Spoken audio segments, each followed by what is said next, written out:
Hello दोस्तों, 26 सितंबर 2025 दोपहर के ठीक 12:30 बजे दर्जनों की संख्या में पुलिस ऑफिसर सोनम वांगचुक के घर में घुस जाते हैं। बिना किसी कोर्ट ऑर्डर के उनके घर की तलाशी ली जाती है और उनके फोन्स और इलेक्ट्रॉनिक डिवाइस को छीन लिया जाता है, जिसके बाद उन्हें अरेस्ट करके सीधे एयरपोर्ट ले जाया जाता है।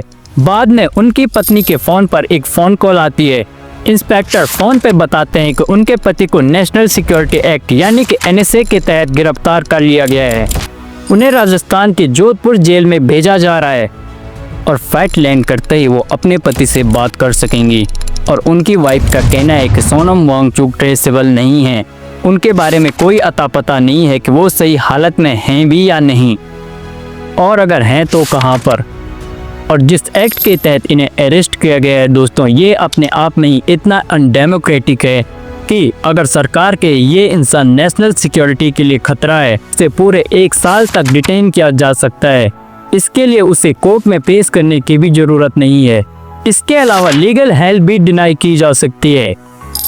आमतौर पर जब सरकार इस कानून को लाई थी तो कहा था कि इसका इस्तेमाल आतंकवादियों के खिलाफ किया जाएगा। यहाँ पर इस्तेमाल किया जा रहा है एक फेमस साइंटिस्ट, एजुकेटर, इनोवेटर और एक ऐसे एक्टिविस्ट जिन्होंने दुनिया में देश का नाम रोशन किया है, और एक ऐसे इंसान जिन्होंने महात्मा गांधी की तरह बिल्कुल अहिंसा के साथ लद्दाख में प्रोटेस्ट किए। नमस्कार, आज हमारे अनशन का 12वां दिन है भ्रष्टाचार का। जब हम जम्मू कश्मीर के हिस्से थे तो हमारी सबसे नमस्कार, जुले सलाम। ये है लद्दाख का दिल्ली चलो आंदोलन और आज 1 सितंबर को हम 25 किलोमीटर चल चुके हैं। ये जो प्रोटेस्ट है दोस्तों, पिछले 5 सालों से चल रहे हैं।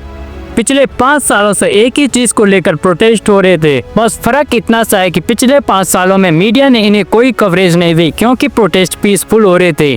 और अब जैसे ही थोड़ा सा वायलेंट ब्रेकआउट हुआ तो मीडिया ने इसे कवर करना शुरू किया ताकि सोनम वांगचुक और प्रोटेस्टर को बदनाम किया जा सके। सबसे पहला प्रोटेस्ट हुआ था सितंबर 2020 में।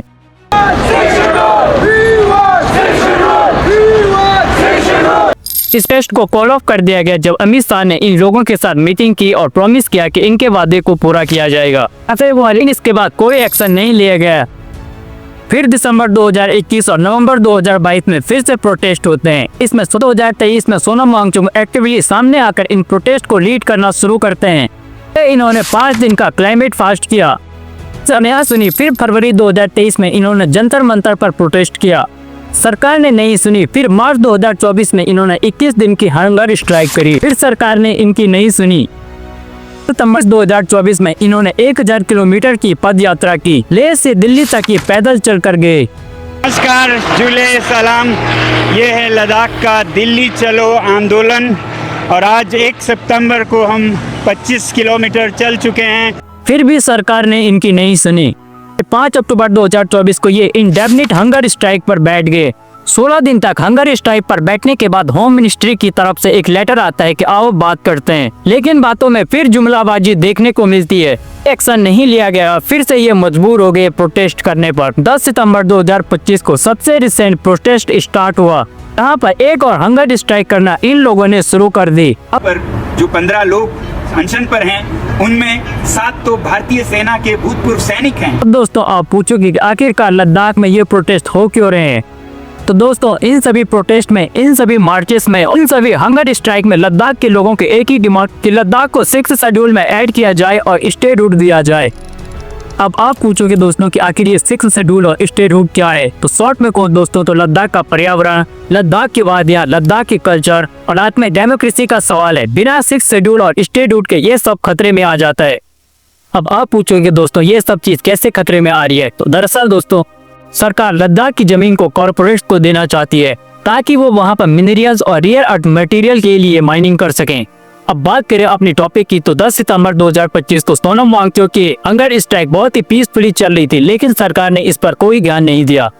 लेकिन फिर 23 सितंबर को हंगर स्ट्राइक पर बैठे 2 लोगों की तबीयत खराब हो जाती है और उन्हें क्रिटिकली कंडीशन में हॉस्पिटल में भर्ती कराया जाता है। और इन लोगों की तबीयत खराब होने के बाद सैकड़ों लोग सड़क पर उतर जाते हैं। 24 सितंबर 2025 को लेह में बंद ऑर्गेनाइज किया जाता है और यहाँ के मार्टियस ग्राउंड में भीड़ इकट्ठा हो जाती है।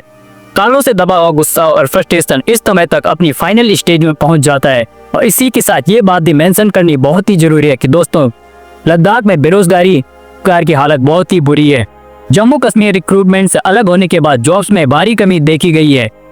एंड गवर्नमेंट सर्वे बताते हैं कि लद्दाख में 26% पोस्ट ग्रेजुएट्स बेरोजगार हैं, जो नेशनल एवरेज का दुगना है। तो 24 सितंबर को जो भीड़ यहाँ इकट्ठा हुई, यहाँ मौजूद सभी लोगों में इन अलग अलग कारणों के कारण कहीं बहुत ज्यादा गुस्सा था। कई गाड़ियों पर आग लगा देते हैं और काफी ज्यादा तोड़फोड़ भी करते हैं। इनमें बीजेपी के रीजनल हेडक्वार्टर्स पर आग लगा दी जाती है। पुलिस प्रोटेस्टर पर लाठीचार्ज करती है और आंसू गैस के गोले छोड़े जाते हैं, जिसमें 4 लोगों की मौत हो जाती है और 80 से ज्यादा लोग घायल हो जाते हैं। इससे भी सोनम वांगचुक, जो महात्मा गांधी की तरह प्रोटेस्ट करते आ रहे थे, इस वायलेंस को देखकर अपने हंगर स्ट्राइक को रोकने का ऐलान कर देते हैं। सोनम वांगचुक साफ शब्दों में वायलेंस को कंडोम करते हैं और साथ ही ये भी कहते हैं कि मोदी सरकार ने युवाओं को नौकरी न देकर और 5 बार उनके पीसफुल प्रोटेस्ट को नजरअंदाज करके ये सिचुएशन क्रिएट की है। शांति को अनसुनी कर दें, 1 बार अनशन, 2 बार अनशन, 5 बार तक अनशन करे कोई, ले से दिल्ली तक पैदल चले आए शांति से, और उसका भी कोई अनसुना कर दे तो फिर इस तरह के हालात आते हैं। लेकिन यहाँ पे सरकार ने कुछ नहीं किया। प्रोटेस्टर्स की परेशानियां, उनके गुस्से और उनके फ्रस्ट्रेशन के पीछे की वजह जानने की जगह पुलिस से उन पर लाठी बरसाना शुरू कर दिया। और सरकार में बैठे कुछ मिनिस्टर ने तो ये भी कह दिया कि ये किसी फॉरेन कंट्री की साजिश है। और सोनम वांगचुक इस बात को जानते थे कि सरकार कभी भी कोई भी उटपटांग बहाना देकर उनको गिरफ्तार कर सकती है। जब वो चाहें हमें गिरफ्तार कर सकते हैं। मैं सोचता हूं कि मेरे जेल में होना देश को ज़्यादा जगाएगा मेरे बाहर होने से, क्योंकि देश नज़ारा देखेगा। जो आदमी देश विदेश से भारत के लिए मैग्सेसे से लेके रोलेक्स अवार्ड से लेके पीसीओ पुरस्कार लाता है, 8 तो यूनिवर्सिटीज़ के ऑनररी डॉक्टरेट्स लाता है, देश का नाम ऊंचा करता है, यहाँ के ज्ञान को निर्यात करता है और चीन जैसे देशों के खिलाफ बायकॉट चाइनीज़ प्रोडक्ट्स का मुहिम चलाता है, जो आगे ले जाके सरकार भी उसे आगे बढ़ाती है, उसी आदमी को हम आज ऐसे दोषों में जेल डाल रहे हैं। ये नज़ारा जब वो देखेंगे तब वो समझेंगे कि आज देश कैसे चल रहा है। तो इसलिए मैं सोचता हूँ मेरी देश सेवा की यही एक आखिरी कड़ी रह गई है। अब सवाल ये उठता है दोस्तों कि सोनम वांगचुक जैसे फेमस साइंटिस्ट जिन्होंने आइस स्टूपा जैसे टेक्निक को डिस्कवर किया, इंडियन सोल्जर के लिए सोलर हीटेड टेंट्स बनाए ताकि वो लद्दाख की -डिग्री टेम्परेचर में सेफ रह सकें। सोनम वांगचुक जिन्होंने हमारे देश और इंडियन आर्मी के लिए ये सब किया, आज कई लोग इन्हें एंटी नेशनल घोषित कर रहे हैं।